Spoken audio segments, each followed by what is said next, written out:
Hello guys, welcome back to my channel. ಇವತ್ತು ನಾನು ಅರಿಶಿನ ಎಲೆಯ ಕಡಬನ್ನು ಮಾಡ್ತಿದ್ದೇನೆ. ತುಂಬಾ ರುಚಿಯಾಗಿರುತ್ತೆ, ತುಂಬಾ ಈಸಿ ಕೂಡ ಮಾಡ್ಕೊಳ್ಳುವುದು. ನಾಗರ ಪಂಚಮಿಯಲ್ಲಿ ವಿಶೇಷವಾಗಿ ಈ ರೀತಿ ಸ್ವೀಟ್ ರೆಸಿಪಿಯನ್ನು ಮಾಡ್ತಾರೆ.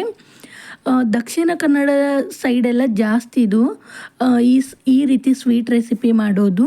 ವಿಡಿಯೋನ ಸ್ಕಿಪ್ ಮಾಡೋದೇ ಕೊನೆ ತನಕ ನೋಡಿ. ಬನ್ನಿ ಹೇಗೆ ಮಾಡೋದಂತ ನೋಡೋಣ. ನಾನಿಲ್ಲಿ ಮೊದಲಿಗೆ 1 ಕಪ್ ಅಷ್ಟು ದೋಸೆ ಅಕ್ಕಿ ಇದೆ ಅಲ್ವಾ, ಅದನ್ನು ಓವರ್ ನೈಟ್ ನೆನೆಸಿಟ್ಟಿದ್ದೆ.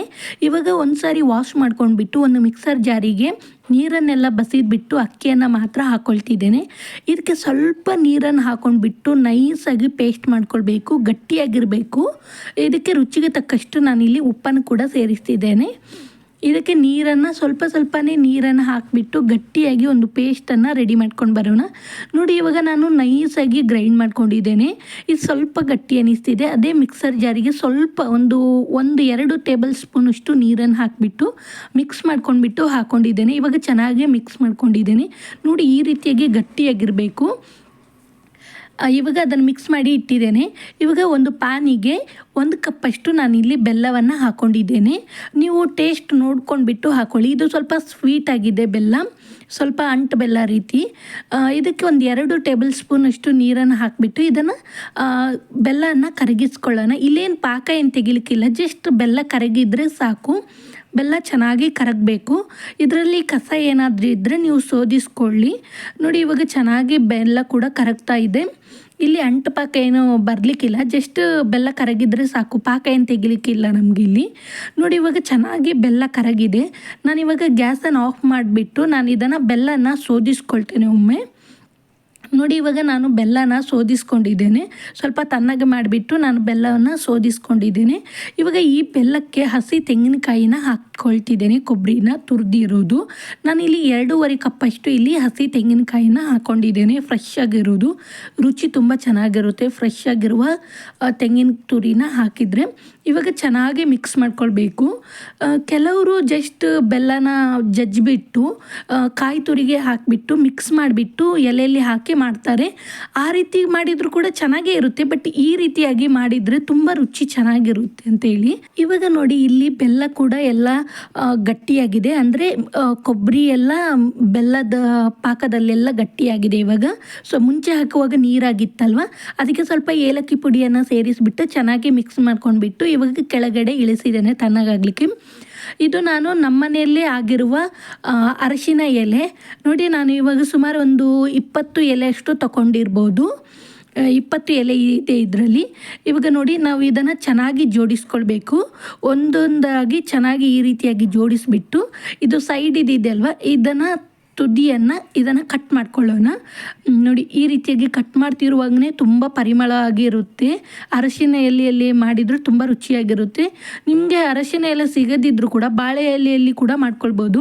1-2 ಅರಶಿನ ಎಲೆನ ಕಟ್ ಮಾಡಿಬಿಟ್ಟು ಮಧ್ಯದಲ್ಲಿ ಇಟ್ಟು ಕೂಡ ಮಾಡ್ಕೊಳ್ಬೋದು, ಅದು ಕೂಡ ರುಚಿ ಚೆನ್ನಾಗಿರುತ್ತೆ. ಅರಶಿನ ಎಲೆಯಲ್ಲಿ ಮಾಡಿದರೆ ರುಚಿ ತುಂಬಾ ಚೆನ್ನಾಗಿರುತ್ತೆ. ಒಂದ್ಸರಿ ನೀವು ಟ್ರೈ ಮಾಡಿ ನೋಡಿ. ಇವಾಗ ನಾವು ಮೊದಲೇ ರೆಡಿ ಮಾಡಿ ಇಟ್ಟಿರುವ ಅಕ್ಕಿಯನ್ನು ರುಬ್ಬಿ ಇಟ್ಕೊಂಡಿದ್ವಲ್ಲ, ಅದನ್ನು ಇವಾಗ 1 ಟೇಬಲ್ ಸ್ಪೂನಷ್ಟು ನಾನಿಲ್ಲಿ ಎಲೆಗೆ ಹಾಕ್ಕೊಂಡಿದ್ದೇನೆ. ಎಲೆಗೆ ಹಾಕ್ಕೊಂಡ್ಬಿಟ್ಟು ಚೆನ್ನಾಗಿ ಕೈಯಿಂದನೇ ನಾವು ಈ ರೀತಿ ಬೆರಳಿಂದ ಈ ರೀತಿ ಅಗಲಕ್ಕೆ ಮಾಡ್ಕೊಳ್ಬೇಕು.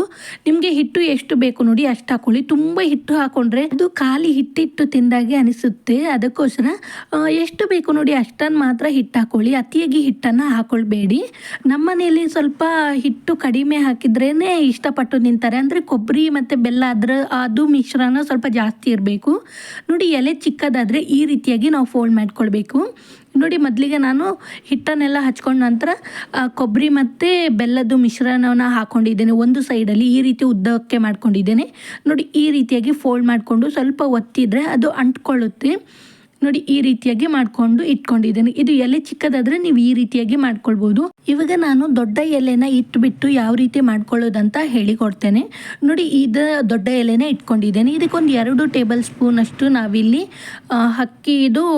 ಮಿಶ್ರಣವನ್ನು ಹಾಕ್ಕೊಳ್ಬೇಕು. ಆನಂತರ ಈ ರೀತಿ ಬೆರಳಿಂದ ಈ ರೀತಿ ಚೆನ್ನಾಗಿ ಅಪ್ಲೈ ಮಾಡ್ಕೊಳ್ಬೇಕು, ಅಂದರೆ ಸವರಬೇಕು ಎಲ್ಲ ಕಡೆ ಕೂಡ.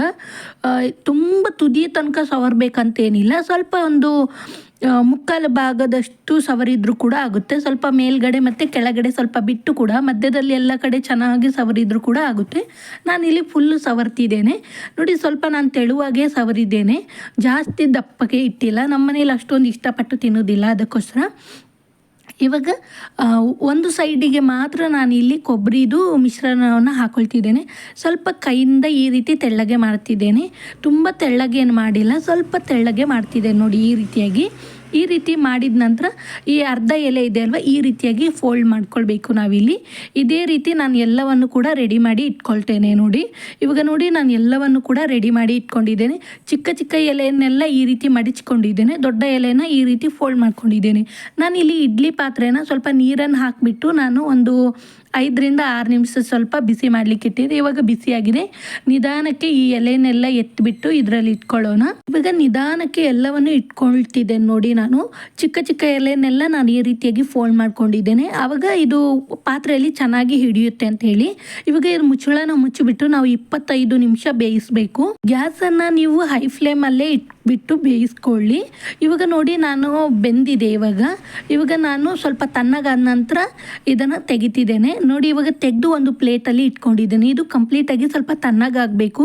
ಬಿಸಿ ಬಿಸಿ ಇರುವಾಗ ನೀವು ತೆಗಿತೇನೆ ಅಂತ ಹೇಳಿದರೆ ಅದು ಅಷ್ಟು ಚೆನ್ನಾಗಿ ಎಲೆಯನ್ನು ಬಿಟ್ಟು ಬರುವುದಿಲ್ಲ, ಕಡುಬು ನೋಡಿ. ಇವಾಗ ಸ್ವಲ್ಪ ತಣ್ಣಗಾಗಿದೆ. ಇವಾಗ ನಿಧಾನಕ್ಕೆ ಓಪನ್ ಮಾಡ್ತಿದ್ದೆ ನೋಡಿ.